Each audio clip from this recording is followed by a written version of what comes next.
화수분은 전영택이 지은 단편소설 제목인데요. 화수분 일가의 가난과 고통, 그리고 그로 인한 비극을 통하여 일제시대 우리 민족의 고통스러운 상황과 그 속에서도 사라질 수 없는 따뜻한 인간애를 보여주는 소설이라고 합니다.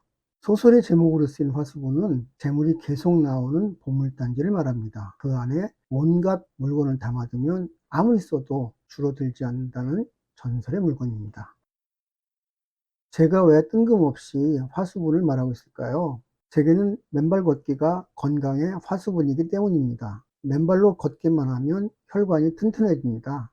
신기하지 않습니까? 혈관이 튼튼하면 건강의 밑바탕이 마련되는 것입니다. 밑 빠진 독이란 말이 있습니다. 밑 빠진 독에 아무리 물을 부어도 물이 찰 리가 없죠. 화수분이 있어도 그게 밑 빠진 독에 붙는 거라면 무슨 소용이 있을까요? 아무런 소용이 없을 겁니다. 우리 몸 건강에서 밑 빠진 독은 무엇을 말할까요? 그것은 나쁜 장 건강입니다. 장은 혈액을 만드는 곳입니다. 물론 적혈구와 백혈구, 혈소판 같은 것은 골수에서 만듭니다. 그렇지만 혈액의 대부분은 장에서 이루어집니다. 각종 영양소와 미네랄, 그리고 물이 장에서 흡수되기 때문입니다. 따라서 장이 건강해야 혈액의 질이 좋아집니다. 만약 창자가 새서 피 속으로 들어오지 말아야 할 세균이나 곰팡이, 독소가 마구 들어오면 어떻게 될까요?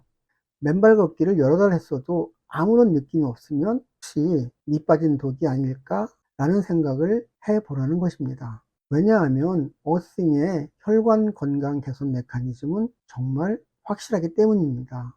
저는 날씨가 추워지기 전에는 아침과 오후에 1시간씩 어싱을 했습니다. 겨울이 되면서는 오후 따뜻한 시간대에 1시간 반 정도 합니다.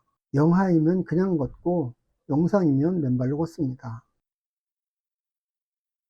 장누수 증후군은 창자가 새고 있기 때문에 생기는 여러 가지 증세와 질병을 통틀어 말합니다. 장은 장점막과 장벽으로 보호되고 있습니다. 그런데 장점막이 손상되고 장벽이 무너지면 세균, 바이러스뿐만 아니라 들어와서는 안 될 물질들이 혈관으로 들어와 독소가 됩니다. 장누수가 생기면 수백 가지 질병에 노출됩니다. 설사, 변비, 가스찬배, 과민성 대장증후군, 크론병, 영양결핍, 면역력 저하, 두통, 기억력 감퇴, 만성피로, 섬유근육통, 건선, 여드름, 피부질환, 관절염, 우울증, 공황장애, 호르몬 불균형, 생리불순, 월경증후군, 자가면역질환, 만성병, 축농증, 류마티스 관절염, 궤양성 대장염, 포도막염, 피부발진, 피부건조, 안구건조, 만성적인 목마름, 입마름, 소화불량, 독한 방귀, 불안장애, ADD, ADHD 이런 것들입니다. 2021년 9월 26일 방송된 MBC 다큐프라임은 장누수 증후군의 자가진단 리스트를 보여주고 있습니다. 변비나 설사, 소화기 증상, 만성피로, 우울감, 알러지성 두드러기, 원인 모를 열감이나 부종, 잦은 피부 트러블, 체중 감소 또는 체중 증가, 머리가 막지 않은 느낌, 만성 통증. 이 중에 5개 이상 해당되면 장누수 증후군을 의심해 보라고 합니다.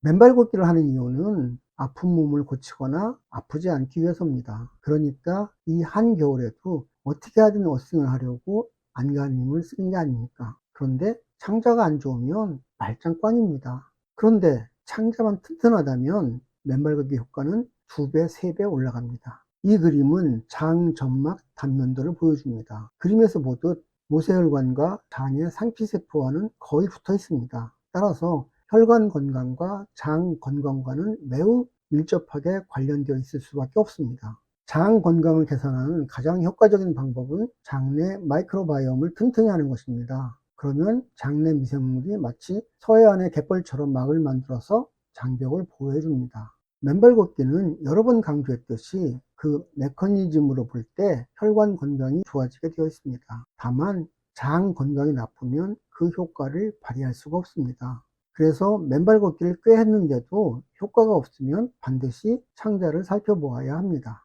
이 그림이 저와 제 아내가 지금까지 그려온 맨발 걷기를 통한 건강 메커니즘입니다. 창자 이상이 없다면 맨발 걷기에 의한 혈관 건강이 장의 점막을 튼튼하게 해주고 튼튼해진 장을 통해 좋은 영양소가 혈관을 타고 우리 몸에 공급되는 혈관과 장의 선순환 구조가 만들어집니다. 맨발 걷기를 하면서 몸의 변화를 세심하게 관찰하면서 이와 같은 그림을 그려보면 건강을 위해 내가 다음에 무엇을 해야 할지가 보입니다. 이번 영상에서는 맨발 걷기라는 건강의 화수분과 장누수라는 건강의 밑빠진 독을 말해보았습니다. 거듭 말하지만 맨발 걷기를 하면 반드시 혈관 건강은 좋아지게 되어 있습니다. 만약 맨발 걷기를 해도 나아지지 않으면 혈관 건강을 나쁘게 하는 다른 요소가 있는지 살펴보시기 바랍니다. 영상 여기서 마치겠습니다. 끝까지 들어주셔서 감사합니다. 구독, 좋아요, 그리고 알림 설정 부탁드립니다. 다음 영상에서 뵙겠습니다.